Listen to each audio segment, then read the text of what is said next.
ይህ በመነቃቀጥ ላይ የምትገኘውን ደብረታቦር ዓመታዊ የሥራ እንቅስቃሴ በከፊል የሚያሳይ ፕሮግራም ነው። ደብረታቦር ከተማ በ14ኛው ክፍለ ዘመን በ1327 ዓ.ም በአጼ ሰይፋድ እንደተመሰረተች የታሪክ ድርሳናት ያስረዳሉ። ለብዙ ዘመናት የሀገሪቱ ማዕከል በመሆን ያገለገለ ሲሆን በአራቱም አቅጣጫ በንግስናቸው ጊዜ ታሪክ የሰሩ ጀግኖች አባቶቻችን መቀመጫ በነበሩ ታሪካዊ ቦታዎች ተከባ የምትገኝ ታሪካዊ ከተማ ናት።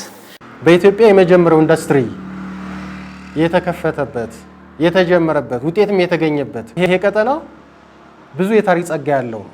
በአራቱም አቅጣጫ አብያተ መንግስታት የሚገኙበት ነው። በደቡብ የአጼ ሰርጸ ድንግልና የተከታዮቹ ማህደረ ማርያም ላይ ከዚህ 10 ምናምን ኪሎ ሜትር 4 ቤተ መንግስት ይገኛል። አጼ ፋሲልም የተወለደበት ፋሲለደስ የተወለደበት እዚህ 8 ኪሎ ሜትር ይገኛል። በሰሜን የአንገት ዕዳ አጼ ቴዎድሮስ ምንም የተሟላ ቤተ መንግስት ነው ባንለው ግን ታሪካዊ ሁኔታው ይገኛል ማለት ነው። እዚህ አሁን የምንገኝበት ቀጠና ላይ ደግሞ ግቢ ይባላል። የራስ ጉግሳ ቤተ መንግስት ይገኝበት የነበረው በምስራቅ ከከተማው 3 ኪሎ ሜትር ሰመርናሃ ከጋፋት 1 ኪሎ ሜትር ደቡብ አቅጣጫ የአጼ ዮሐንስ ቤተ መንግስት ይገኛል። ከዚህ 50 ኪሎ ሜትር 360 ዲግሪ ብትቃኘው እጅግ በታሪክ በሰው ሰራሽ በእምነት የበለጸጉ የቱሪስት ሳይቶች አሉ። ከተማዋ የብዙ ሰው ሰራሽና ተፈጥሯዊ የመስህብ ሀብቶች ባለቤት ስትሆን በኢትዮጵያ ብቸኛው የዜማ ማስመስከሪያ ትምህርት ቤት የሆነው ተክሌ አቋቋም የሚገኘው በዚህችው ታሪካዊ የታደለች ከተማ ነው። ደብረታቦር ስያሜዋ በጸናበት በኢዮስ ተራራ ሆኖ በ360 ዲግሪ እየተዘዋወሩ ቢመለከቱ ከላይ የአፍሪካ የውሃ ማማ የብዝሃ ሕይወት መገኛና የጀግኖች መብቂያ የሆነው ጉና ተራራ ነው። ከታች ጣናን በግራና በቀኝ የጣና ገባሮችን ረብና ጉማራ ወንዞችን ይመለከታሉ። ብቸኛ በሆነ የተክሌ ዜማ ሊቃውንት ተቀኝተውበታል። ደብረታቦር ከታሪካዊ መስህቦቿ በተጨማሪ የውብ ባህል ባለቤት የሆነች ከተማ ናት። ለአብነት ያህል ጥር 25 በየዓመቱ የሚናፈቁ የቄንጠኛ ፈረስ ሽምጥ ግልቢያና ጉግስ አንዱ ነው። የአሸንድዬና የቦዬ በዓላት ደብረታቦርን በደብረታቦር ከተማዋ ካሏት ውብ መንፈሳዊና ባህላዊ ትውፊቶች መካከል ተጠቃሽ ናቸው። ምንም እንኳ የብዙ ዓመታት ዕድሜ ባለጸጋ ብትሆንም እስከ ኢትዮጵያ ሚሊኒየም ድረስ ነው የሚባል ልማትና እድገት ያልታየባት ሲሆን ከ2000 ዓመተ ምህረት ወዲህ ግን ዘርፈ ብዙ የልማት እንቅስቃሴ ያላትና በእድገት ላይ ያለች ትልቅ ከተማ ናት። በተለይም ከወረታ ወልዳ የተሰሩ የአስፋልት መንገድ ለከተማ መጠነ ሰፊ ለውጦችን ያመጣ ሲሆን ለሆቴሎችና ሌሎችም የኢንቨስትመንት አማራጮች ጥሩ ዕድል ፈጥረዋል። የአማራ ክልል ምክር ቤት ሰኔ 25 2014 ዓ.ም በወሰነው ውሳኔ መሰረት ደብረታቦር ከተማ የሪጂኦፖሊታን ከተማ ደረጃ እንድትይዝ መደረጉ የሚታወስ ሲሆን ይህን ተከትሎ በከተማ አስተዳደሩ መዋቅራዊ ጥናት ሲደረግ ቆይቶ ከተማዋ በ9 ከተማና በ4 የገጠር ቀበሌዎች በአጠቃላይ በ13 ቀበሌዎችና በ3 ክፍለ ከተሞች ተደራጅታ ተጠሪነቷ ለክልል መንግስት ሆኗል። በመሆኑም የከተማ አስተዳደሩ የሚመራ አዲሱ የሪጂኦፖሊታን አመራር ህዳር 17 ቀን 2015 ዓ.ም ተደራጅቶ ወደ ስራ ከገባ በኋላ ከህብረተሰቡ ጋር በየደረጃው ማለትም ሀገር ሽማግሌዎች፣ ከሃይማኖት አባቶች፣ ከወጣቶች፣ ከበጎ አድራጊ ማህበራት፣ ባጃጅ ማህበራት፣ ከጫኝና አውራጅ እንዲሁም በዝቅተኛ የኑሮ ደረጃ ከሚኖሩ የህብረተሰብ ክፍሎች ጋር ውይይት በማድረግ የተለያዩ ተግባራት ሲያከናውን ቆይተዋል። የደብረታቦር ቀለምና ገጽታ ለመቀየርና እንደ ታሪኳ ቀዳሚ ለማድረግ በከተማ አስተዳደር ደረጃ በርካታ ተግባራት ተከናውነዋል። ሆቴሎችና የኢንዱስትሪ ቦታዎች ለባለ ሀብቶች ተሰጥተዋል። በኢትዮጵያ የኤሌክትሪክ ኃይል አገልግሎት ቋሚ የመብራት ሳብስቴሽን በመሰራት ላይ ይገኛል። ይሄ ቀን ለኛ ልዩ ቀን ነው። ምናልባትም ደብረታቦርን ከዚህ በፊትና ከዚህ በኋላ ብለን መክፈያ ቀን። ይሄ የፓወር ፕሮጀክት ነው፣ የኃይል ፕሮጀክት ነው። ኃይል የውም የመብራት ኃይል፣ የመብካት ኃይል፣ የተስፋ ኃይል፣ የፍኖት ኃይል፣ የነገ ኃይል ነው ያገኘ ነው። ይህ ፕሮጀክት ቅድም እንደተነገርነው ከ52 ባለ 50 ኤምቪ ትራንስፎርመር እንተክላለን። ያ ማለት ወደ ሜጋዋት ሲቀየር ከ85 እስከ 89 ዩቲላይዝ ወይ ዲማንድ ማድረግ የሚችል ስለሆነ በወረዳው በዞኖች ያሉት ወጣቶችን በግልም ሆነ በመንግስት ደረጃ የሚከናወኑ ኢንቨስትመንቶችን በከፍተኛ ሁኔታ ያበረታታል። ይህ ፕሮጀክት ፋይዳው ይሄ ነው፣ ትልቁ ፋይዳው። ምክንያቱም ያለ ፓወር እድገት የለም፣ ያለ ፓወር ለውጥ ስለሌለ በዚህ ደረጃ ይሄ ግንባታ በተሰጠው የጊዜ ሰሌዳ መሰረት ለመጨረስ ከጎናችሁ ናችሁ እንድታገዙን። የአየር መንገድ ፕሮጀክት የጥናት ቡድን የቦታ ልየታ ጥናት አድርጎ ተመልሷል። የገጠር መንገድ ቅርንጫፉን በከተማ ለመክፈት ቦታ በመረከብ ግንባታ ጀምረዋል። ለአዳሪ ትምህርት ቤት ግንባታ ከተማ አስተዳደሩ ቦታ ሰጥቷል። መቄዶንያ አረጋውያንና የአእምሮ ህሙማን መርጃ ማዕከል ቅርንጫፉ እንዲከፍት በከተማ አስተዳደሩ ቦታ ተሰጥቶታል። መሰረተ ልማት ለአንድ ከተማና ለሀገር እድገት ያለው አስተዋጽኦ ትልቅ ነው። በከተማ አስተዳደራችን ያለው ህብረተሰብ በመሰረተ ልማት ተደራሽ ለማድረግና የመሰረተ ልማት ተጠቃሚ ለማድረግ በማሰብ በዓለም ባንክ በመንግስት በጀትና በማህበረሰቡ ተሳትፎ የኮብልስቶን መንገዶች፣ የጠጠር መንገዶች፣ የውሃ ማፋሰሻዎች፣ የመስሪያና መሸጫ ሸዶች፣ የገበያ ማዕከላትና ሌሎችም መሰረተ ልማቶች በአጭር ጊዜ ሰርቶ በማስመረቅ ለአገልግሎት እንዲበቁ ማድረግ ተችሏል። የመሰረተ ልማት ጥራት ከባለፉት ዓመታት ጋር ሲነጻጸር የዘንድሮ ዓመት የተሻለ ቢሆንም አሁንም ትኩረት ሰጥቶ መስራት ያስፈልጋል። የተሰሩ መሰረተ ልማቶችን ህብረተሰቡ በአግባቡ ይዞ እንዲጠቀምባቸው ባለቤት ማድረግና ማስረከብ አስፈላጊ ነው። አመሰግናለሁ። ከፍተኛ ለውጥ ነው ያለው። ምክንያቱም የመጀመሪያው ማንኛውም ህብረተሰብ ምንድነው የሚሆነው? ውሃ ከቤቱ ይገባበት ነበር፣ በጭቃ ይሰቃይ ነበር፣ ይወድቅ ነበር። በአጠቃላይ ማህበራዊ ልቅሶ፣ እድር ምናምን ለመሰብሰብ በጣም አደጋ ነበር። ይሄ አካባቢ ይሄውን ቁመን ያለንበት ውሃ ይተኛበት ነበር። ነገር ግን የዘንድሮ እጅግ ከፍተኛ ለውጥ በመሆኑ እንደውም አሁን ሰሞኑ ዝናብ ዘንቧል፣ ባለፈውም ዘንቧል። ወደ ቤቱ መግባት ቀርቶ በተሰራው ድሬኔጅ እየሄደ ምንም ነገር እጅግ ከፍተኛ ለውጥ አለው። በተለይ በሴቶችና በህፃናት በኩል ከፍተኛ ችግር ነበር። እዚህ አካባቢ ወላዶች ሲሞቱብን አምቡላንስ አልገባ ብሎ በዚህ ባልጋ እየወሰደ ህብረተሰቡ ግማሽ ላይ ደም እየፈሰሳት ህፃናት ሲሞቱብን ያን ሁሉ ለቀበሌ አስተዳደሮች ሁሉ እየሮጥኩ እየተናገሩ ምንም መፍትሄ ያላገኘንበት ዘመን ነበር እና አሁን ግን ይሄው ጥርት ያለ እግዚአብሔር ይመስገን ህብረተሰቡ በጣም ደስተኛ ሆኖ የሚሰሩትን 40 ሰው ይምጣ 50 ሰው ይምጣ እንጀራ በማዋጣት ወጥ በመስራት ጠላ ያለውን ድፍድፉን እየበጠበጠ በዛ ለስላሳ ለሚጠጣው ለስላሳውን እያደረገ ህብረተሰቡ ከፍተኛ ተሳትፏል። ከ97 ጀምሮ እኔ ሰፈሮች የተመሩ ከዛን ጊዜ ጀምሮ እስካሁን ድረስ ህብረተሰቡ እጅግ የተንገላታ ትራንስፖርት አክሰስ የለም ነበር። ጭራሽ ባጃጅም መኪናም ወላድ ራሱ በዚህ አምቡላንስ ገብቶ ለማውጣት አስቸጋሪ ነበር። ለብዙ ጊዜ አካባቢው በጭቃ ነው፣ ስንወጣ ስንገባ አስቸጋሪ ነበር። በፈለከው ሰዓት ትራንስፖርትም አታገኝም። ለማስከበር ዘብን በወጣንበት ጊዜ ሩጠን መያዝም አንችልም። ሽማግሌዎች ህጻናትም መውጣት መግባት የማይችሉበት ነበር፣ ድንጋው በብዛት የበዛ። እኛም አብረን ለልማቱ ተሳታፊ ሆነን በከፍተኛ የኔ ነው በማለት ያው ስራው ለፍጻሜ ደርሶ እኛ ተደስተናል። እዚህ አካባቢ ላይ የምታዩት መንገድ እንደዚህ አሁን እንደሚታየው አልነበረም። በጣም ውሃማና በጣም ረግረጋማ ነበር። እንደዚሁ ምሽት ላይ ማለፍ ያስቸግር ነበር። በአጠቃላይ ይህ አካባቢ ትንሽ ከበድ ይል ነበር። አሁን ላይ ለዚህ ሰፈር ነዋሪ ብቻ ሳይሆን ለአጠቃላይ ለከተማው የሚኖረው ፋይዳ ቀላል ነገር አይደለም። ኦኬ ማህበረሰቡ እንግዲህ አሁን አይደለም እንደዚህ በሚያምር ሁኔታ ሲሰራ ይቀርና ድሮም እየሰራ ነበር። ድሮም ድንጋይ እያነጠፍን በድንጋይ ነበር ይችላል። አሁን ላይ የኮብልስቶን ሲሰራ በማንኛውም በሚደረግ በሀሳብም በጉልበትም ኢቭን ሰራተኞቹ ወጣቶቹ የተሰጡት በሚሰሩበት ሰዓት እንደው ትንሾች ቁጥራችን ትንሽ ሆኖ ብንቸገርም ምሳ በማቅረብም ውሃ በማጠጣት በሚቻለን ሁሉ ከሞላ ጎደል እየተሳተፍን ያለ ነው። ይህ መንገዱ ሲሰራ እንግዲህ ሙሉ በሙሉ የመንገድ የልማት ስራ በአንድ ጊዜ አይጠናቀቅም። አሁን እንደምናየው የተወሰኑ የውሃ ማፋሰሻ ችግሮች አሉ፣ የሰው መሻገሪያ ችግሮች አሉ። የቀሩትን ነገሮች ግን እየተነጋገሩ ቢፈቱ እጅግ በጣም የተሳካ ይሆናል። በደብረ ታቦር ከተማ አስተዳደር በ2015 ከ33 በላይ ፕሮጀክቶች አሉ። በአይነትም በመጠንም የተለያዩ ናቸው ማለት ነው።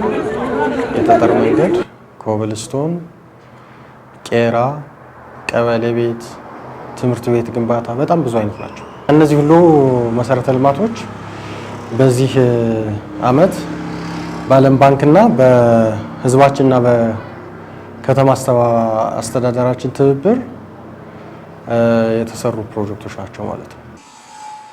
ከዛሬ 5 ወር በፊት ደብረ ታቦር ቀይ ነበረች። በዚህ ፕሮጀክት አደጋ ላይ በፕሮጀክቱ አፈጻጸም አደጋ ላይ ከነበሩ ከተሞች አንዷ ነበረች። ከ5 ወር በኋላ ግን በሰራ ነው የጥብቅ ክትትል የአመራር ባረጋገጥ ነው አመራር እና ትልቁ ህዝባችን በደገፈን እና ባለድርሻ አካላት በደገፈን መጠን ቀድመን ልናስመረቅ ችለናል ማለት ነው። በከተማችን በ2015 በጀት ዓመት የተሻለ ክትትልና ድጋፍ አድርገናል ብለን እናስባለን። በየሳምንቱ እሁድ እንገመግም ነበር። በተመሳሳይ እያንዳንዱን ፕሮጀክቶች ሳይት ድረስ በመሄድ እንደዚሁ ያሉበት አፈጻጸም ምን ይመስላል የሚለውን እያየን እየገመገም ግብረ መልስም እየሰጠን የሚያጋጥማቸውን ችግሮች ጭምር እየፈታን ለመሄድ ጥረት አድርገናል። ይሄ ልማት ደግሞ የማህበረሰቡ ይሄ የሚሆነው የራሱ ሀብት ነው፣ ቀሪ ሀብቱ ነው። ተንከባክቦ የመያዝና እያንዳንዱ ቀን በቀን እየተከባከበ የመያዝ ኃላፊነት አለው። ልማትን ከመጠበቅ አንጻር አካባቢው የራሱ የሆነ ዘብ መቆም መቻል አለበት። ማን ነው የሚያበላሸው? ከተበላሸ ደግሞ ማን ነው የሚያሰራው? የሚሉትን ይዞ ሲሚንቶ ቢፈነቀል ያ አካባቢው ሲሚንቶውን ገዝቶ ጠጠሩን አሸዋውን አስተካክሎ የነበረውን ልክ እንደነበረ እንደተረከበው አድርጎ እንዲሰራ ቃል እያስገባ ነው ያለ። ለከተማዋ ገጽታ ጥሩ ያልነበረውና ለማንሳት የማይነክ መስሎ የነበረው ህገወጥ ኮንቴነር ሸድና በረንዳ በአመራሩ ቁርጠኝነት በማህበረሰቡ ተባባሪነትና በጸጥታ ኃይሉ አጋዥነት ካለምንም ችግር ማንሳት መቻሉ ትልቅ ስኬት። አሰራሩ አድሎ የሌለበት በመሆኑ ህብረተሰቡን ያስደሰተና ከመንግስት ጎን እንዲቆም ያደረገ ትልቅ ስራ ነው።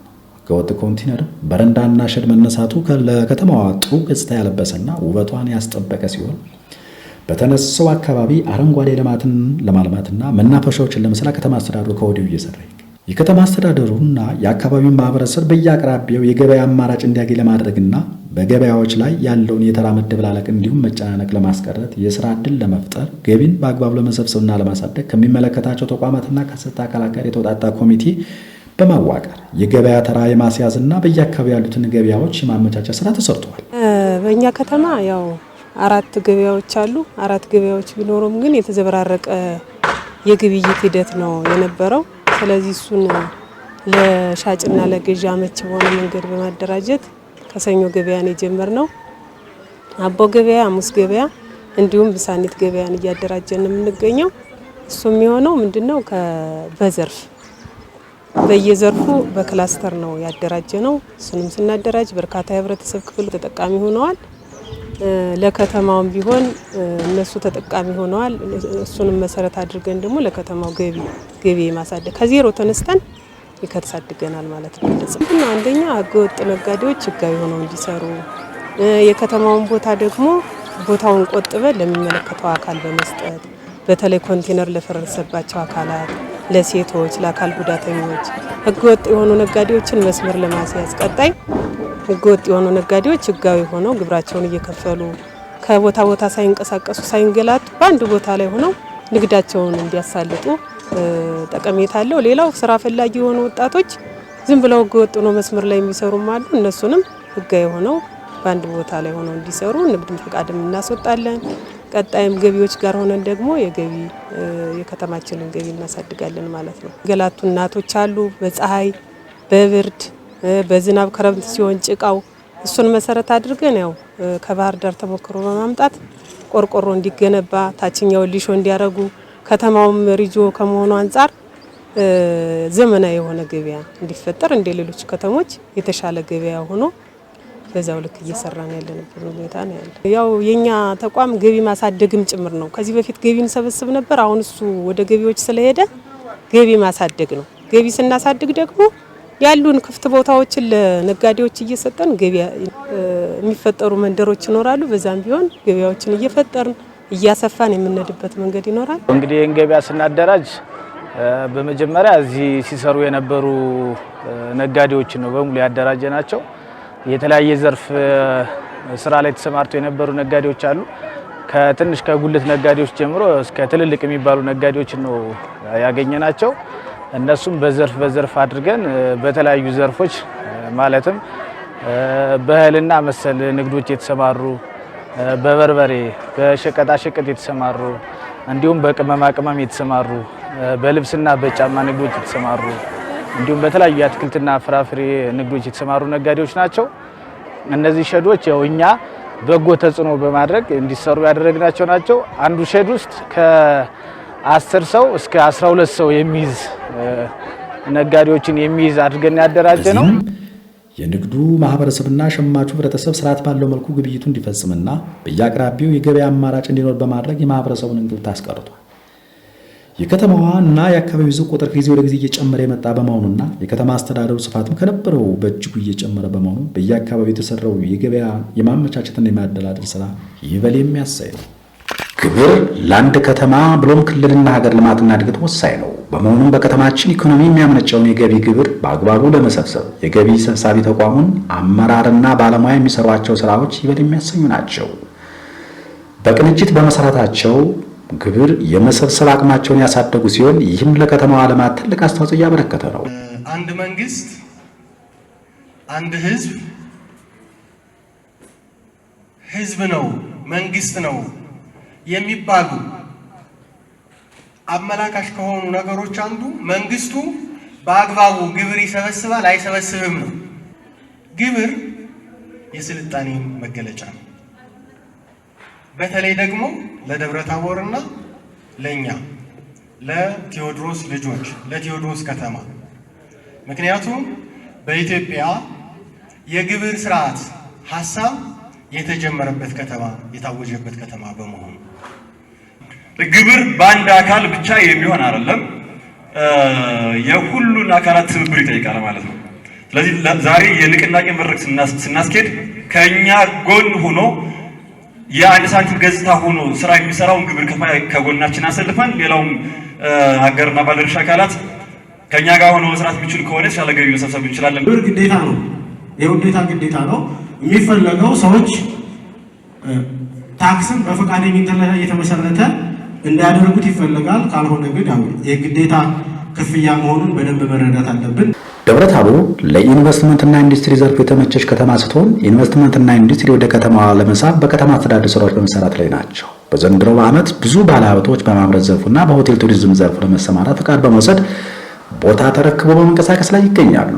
በኢንዱስትሪ መንደሮች ላይ ያለው የመሰረተ ልማት አለመሟላት፣ የብድር አቅርቦት በቂ አለመሆንና ሌሎችም ችግሮች በመፍታት ግንባታቸውን አጠናቀው ያሉትን ፕሮጀክቶች ወደ ማምረት ማስገባትና ግንባታ ያቋረጡ ደግሞ ግንባታቸውን አጠናቀው ወደ ስራ እንዲገቡ ማድረግ ከከተማ አስተዳደሩ ይጠበቃል። ከሶስተኛው ወገን ጋር ተያይዞ ችግር እየገጠማቸው ያሉትን ባለሀብቶች ችግራቸውን በመፍታት ወደ ስራ እንዲገቡ ማድረግ ያስፈልጋል። ኢንቨስትመንትና ኢንዱስትሪ ዘርፉ ለስራ ዕድል ፈጠራና ለከተማዋ እድገት ከፍተኛ አስተዋጽኦ የሚያበረክት በመሆኑ ትኩረት ሰጥቶ መስራት ተገቢ ነው። የለውጡ አመራር አሁን አንድ ትልቅ ባህል ማምጣት አለብን ብለን አጋጣሚውን ያገኛችሁ ፓራዳይም ሽፍት 4 ሰነዶች አሁን በባለፈው የተሰጡ ስልጠናዎች የለውጡ ስትራቴጂካል ማዕቀፍም የባህል ለውጥ መምጣት አለበት። የባህል ለውጥ መምጣት አለበት ብቻ ሳይሆን የፖለቲካ ባህል ለውጥ፣ የቢሮክራሲ የባህል ለውጥ፣ በተለይም ደግሞ የኢንቨስትመንት ፍሬንድ የሆነ ኢንቫይሮንመንት ምህዳር፣ የልማትና ኢንቨስትመንት ምቹ ምህዳር መፈጠር አለበት። ፓራዳይም ሽፍት ማለት እምርታዊ ለውጥ ማለት ሽግግር ብቻ ሳይሆን እምር ብሎ መሄድ፣ ሂደታዊ ሳይሆን ወይም አርቲሜቲክ ሳይሆን ጂኦሜትሪክ መሆን አለበት ሂደታችን። ምክንያቱም ባክሎግ አለብን፣ ያደረ ችግር አለብን።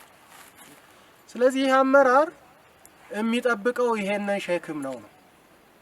ሰው ጥሪቱን አውጥቶ ስራ ፈጥሬ አትርፌ ህዝቤንም እኔንም አካባቢንም እጠቅማለሁ ብሎ በቢሮክራሲ ጉዳዮች ላይ ማንችለውን አንችልም፣ የምንችለውን ግን ለምን እናሳድራለን የሚለውን ነገር እንድንወስድ ነው።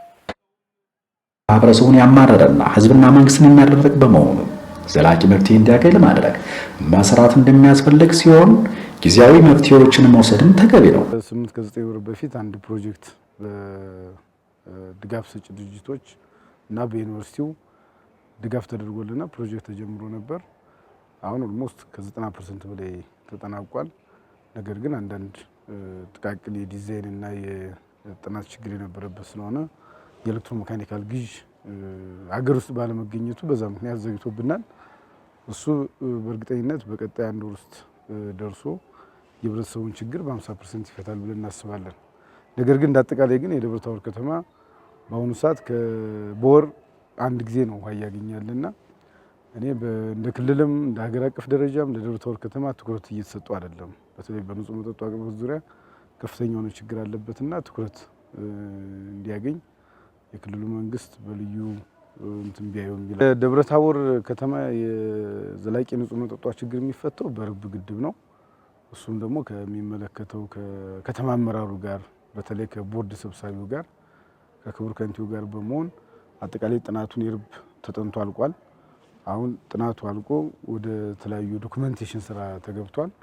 እሱ በእርግጠኝነት በዘላቂነት ይፈታዋል። ነገር ግን አሁን የዘላቂ መጠጥ ፕሮጀክቱ እስከሚጠናቀቅ እስከሚጀመር ድረስ በጣም የአርጀንት የሆነ ወይም የአስቸኳይ ጊዜ ለደብረ ታቦር ውሃ ያስፈልገዋል። በከተማችን ወጣቶች ተምረው የመንግስት ስራ ብቻ እንዳይጠብቁና ስራ ፈጣሪ እንዲሆኑ ለማድረግ በተለያዩ ዘርፎች በማደራጀትና አስፈላጊውን ስልጠና በመስጠት በመረጧቸው የስራ መስኮች እንዲሰማሩ በማድረግ ገቢ እንዲያገኙ እየተደረገ ይገኛል። በጣም ብዙ ጠቀሜታ በጣም ብዙ ችግር ቀርፎልናል። ብዙ ጥቅም አለው። አንደኛ ተከራይተን ለመስራት ሙያው እያለን የዞርነ ኮንትራት ነበር የምንሰራው። ግን አሁን ቦታ ስናገኝ ቦታ ጠይቀን ቦታ ሲሰጠን ራሳችን ችለን መስራት ጀመርን። እንደውም ሌሎችንም እንደኛ ስራ አጥ የነበሩትን ወይም ደግሞ ተቀጥረው የሚሰሩትን ያው ቀጥረን ለመስራት ስራ አጡትን ለመጨመር ሞክረናል እና ከዚህ በማገኘው እየሰራው በማገኘው ገቢ ከፍዬን እየከፈልኩኝ ቤተሰቦችንም አልፎ አልፎ በመርዳት ጥሩ ገቢ አገኛለሁ። እንግዲህ ስራ እድል ኦልሞስት ያው እንደተፈጠረልን ነው። ስራውን እየሰራን ነው። እንግዲህ ይህንን ይመስላል። የብድርም አገልግሎት ምንም እያል ጠበቅን ነው እየሰራን ነው። ያው ስልጠና ወደ ስራ ስንገባ ከቀበሌ ተመዝግበን በስራ ነው የገባን። ከዚያ ቴክኒክ ሰለጠን። ከስልጠና በኋላ ወደ ስራ ገባን። እኛውን እየሰራን ነው የምንገኝ። እሱ አሪፍ ቢያንስ በተወሰነ ነገር ቢደርሰን እንኳን የስራ እድል ልንፈጥር እንችላለን እና ሌሎቹም የኛን ቻንስ ቢደርሳቸው አሪፍ ነው። ከመዋል መስራት ይችላል ቁጭ ከማለት ማለት ነው። እዚህ ዘርፍ በዘንድሮ ዓመት በአዲስ ተደራጅተው የገቡ በከተማ መሰረተ ልማት ላይ 350 ስራ አጥ ወጣቶችን በቀጥታ ድጋፍ ተደራጅተው በማህበር ተደራጅተው ወደ ስራ ገብተዋል። በላይ በከተማችን ወደ 8242 ስራ እድል ፈጥረናል። ስለዚህ እዚህ ውስጥ በመንግስት ፕሮጀክት የተፈጠረው በእነዚህ እንትኖች ወደ 2500 ከቀን ሰራተኛ እስከ ቋሚ ግንበኛና ሱፐርቫይዘር ድረስ በመሰረተ ልማት ስራዎች በማምረትና በአገልግሎት ዘርፎችና በሌሎችም የስራ መስኮች ለብዙ ወጣቶች የስራ እድል መፍጠር ተችሏል። የስራ እድል የተፈጠረላቸው ወገኖችም ራሳቸውንና ማህበረሰቡን እየጠቀሙ የሚገኙ ሲሆን ጊዜያቸውን ባልባሌ ቦታ ለሚያሳልፉ ዜጎች ትልቅ ትምህርት የሰጡ ናቸው። አሁንም ካለው ስራ ፈላጊ አንጻር ትኩረት ሰጥቶ መስራት የሚያስፈልግ ሲሆን የተፈጠሩት አብዛኞቹ የስራ እድሎች ጊዜያዊ በመሆናቸው ቋሚ የስራ እድሎችን ለመፍጠር በትኩረት መስራት ተገቢ ነው። አረንጓዴ አሻራን በተገቢው ሁኔታ ለማስኬድ ስራዎች እየተሰሩ ሲሆን በተያዘ የክረምት ወራት 2.1 ሚሊዮን ችግኞች ለመትከል በቅድ ተይዞ እንቅስቃሴ እየተደረገ ይገኛል። ክቡር ከንቲባ አቶ ደሳሌ በላቸው በጋፋት ትምህርት ቤት ያስጀመሩት የዚህ ዓመት የአረንጓዴ አሻራ መርሃ ግብር የከተማ አስተዳደሩ ጠቅላላ አመራርና በጎ ፈቃደኛ ወጣቶች ተሳትፈውበታል። ተፈጥሮ በተንከባከብካት መጠንና ልክ ትንከባከብሃለች፣ ትሰጥሃለች። አንድ ሀገር ተፈጥሮ በተንከባከበበት ባለማው ልክ ዘላቂነት ያለው ልማት፣ ዘላቂነት ያለው ውበት፣ ዘላቂነት ያለው ጸጋ ይኖረዋል። ከዚህ አንፃር ነገን ዛሬ እንትከል የሚለው ነገር ነገን ቀድመን ዛሬ እንስራው፣ የተመቸ እናድርገው፣ ከአረንጓዴ አንፃር ከተፈጥሮ ውበት አንፃር የተሻለ እናድርገው ማለት ብቻ አይደለም። ከነገ ጋር እንታረቅ፣ ከተፈጥሮ ጋር እንታረቅ፣ የነበሩብንን የኋላ ያደሩ ችግሮች እናርቅ፣ ዘላቂ የሆነ የብልጽግናንና የልማት ሁኔታችን እናስተካክል ማለት ነው። ከዚህ አንፃር ደብረታቦር የብርሃን ከተማ ነች። በቅርቡ እንደተባለው ምንም እንኳን እድሜ ጠገብ ከተማ ብትሆንም በቅርቡ ወደ ክልል ከተማነት ሪጂኦፖሊታንትነት ያደገች ከተማ ነች። ከዚህ አንፃር እጅግ የተዋበች እና ውብ አረንጓዴ ደብረታቦር ከመፍጠር አንፃር ዛሬ የምንሰራው ስራ የነገን ውበት፣ የነገን ልማት፣ የነገን አረንጓዴነት የሚወስድ በመሆኑ ይህንን ታሳቢ በማድረግ በአገር አቀፍ ደረጃ የተፈጠረውን የአረንጓዴ ንቅናቄ በከተማችን ደብረታቦር አስጀምረናል ማለት ነው። ዘንድሮ ደብረታቦር የሚተከሉ ችግኞችን በተለየ መልኩ እድለኛ ያደርጋቸዋል። ያ ምንድነው? የደብረታቦር ከተማ አስተዳደር ወደ ሪጂኦፖሊታን ደረጃ ማደጉን ተከትሎ ይህንን ችግኞችን በከተማ ደረጃ በልዩነት የውበቶችን ችግኞች የሚጠብቅ የሚንከባከብ አካባቢ ጥበቃ ጽዳትና ውበት የሚባል ተጠሪ ጽሕፈት ቤት በመኖሩ ከዚህ በፊት በተለየ መልኩ እንክብካቤ የሚደረግላቸው ይሆናል። ለዛ ጅምር ማሳያ የሚሆነው በየችግኞቹ ሊደርስ የሚችል የውሃ መስመር እየተዘረጋ ነው። ታንከርም እየተቀመጠ ነው። አረንጓዴ ልማቱ በከተማ ውስጥ በተለይ ለውበት ጭምር በሚያገለግል አኳኋን ቦታዎችም ዝግጁ ናቸው። ኮንቴነር ከማንሳት ጀምሮ የተደላደሉት ትኩረት የሰጠነው መትከል ብቻ ሳይሆን ከተከልን በኋላ መንከባከብና ማጽደቅ አለብን ብለን ነው እየሰራን ያለን። ነገን ዛሬ እንትከል በሚል መትከል ብቻ ሳይሆን በቃ ማጽደቅ መቻል እንዳለብን የባለቤትነት መንፈስ እንዲንፈጠር ነው።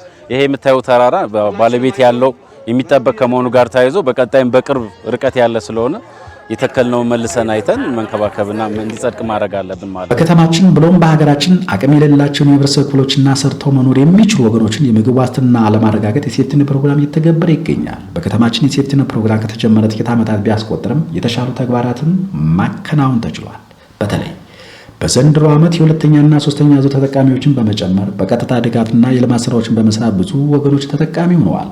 በአካባቢ ጽዳትና በአካባቢ ጥበቃ ስራዎች ላይ የተሰማሩ ብዛት ያላቸው ወገኖች በተጨማሪ የገቢ ማስገኛ ስራ ላይ ተሰማርተው የተለያዩ ስራዎችን በመስራት ተጠቃሚ ለመሆን ችለዋል።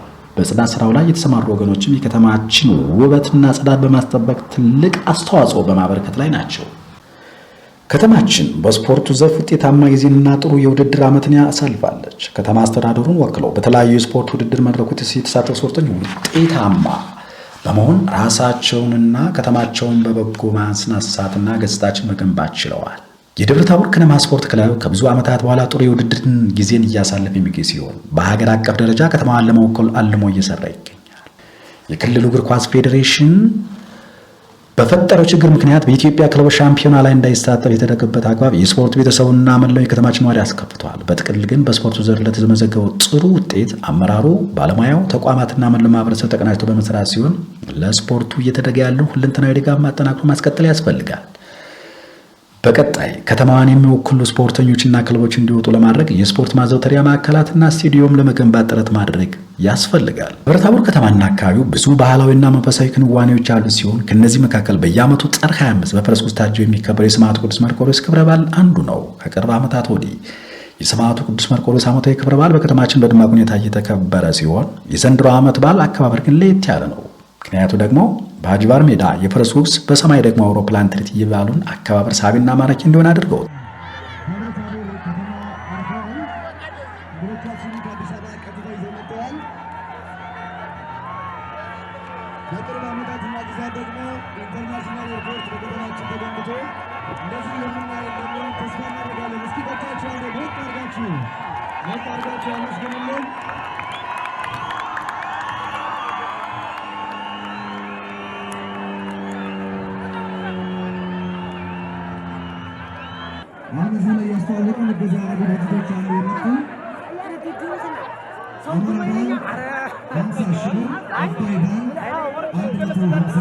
የንጉሥ አጼ ምኒልክ ባለቤትና የቀኝ እጅ የነበሩት ብርሃን ዘኢትዮጵያ እቴጌ ጣይቱ ብጡል የሀገር ባለውለታና ዘመን ተሻጋሪ ስራቸውን ለማስታወስ በተወለዱበት ደብረ ታቦር ከተማ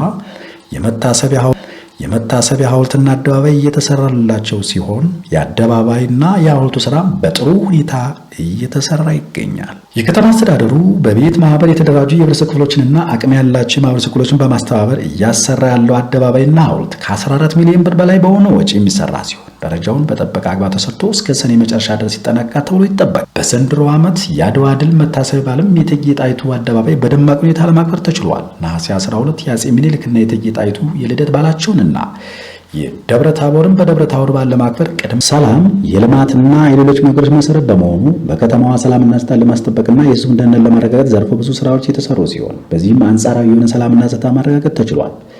የጥይት ዘውድ ትጥቅን ካላግባብ መያዝና መጠቀም፣ የደንብ ልብስ አለባበስና በሌሎችም ጉዳዮች ላይ መመሪያ በማውጣት የተስተካከሉ ሲሆን በተሰራው ስራ ህብረተሰቡ ደስተኛውን በተገኘው አጋጣሚ ሁሉ እየተናገረ ይገኛል። ይሁን እንጂ አሁንም አልፎ አልፎ የተለያዩ ወንጀሎች የሚፈጽሙበት ሁኔታ በመኖሩ ትኩረት ሰጥቶ መስራት ያስፈልጋል።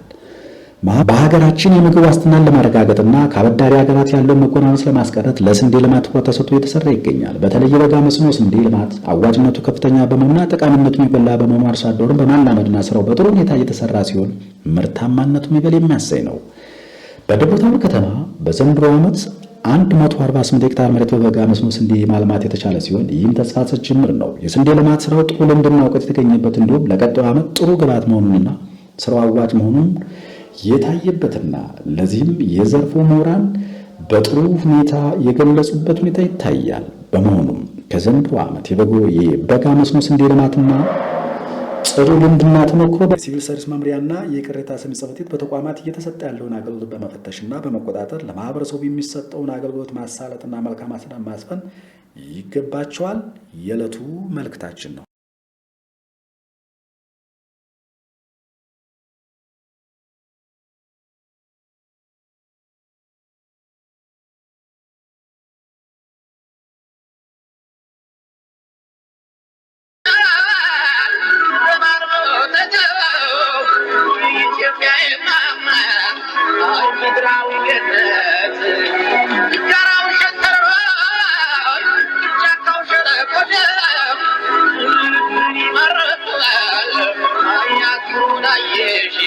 ጉና ዴቲቲው በጉና ዴቲቲው ማህበራዊ፣ ኢኮኖሚያዊና ሌሎች የተለያዩ መረጃዎች ይቀርቡበታል። ጉና ዴቲቲውን ሰብስክራይብ በማድረግ ቤተሰብ ይሁኑ። ጉና ዴቲቲው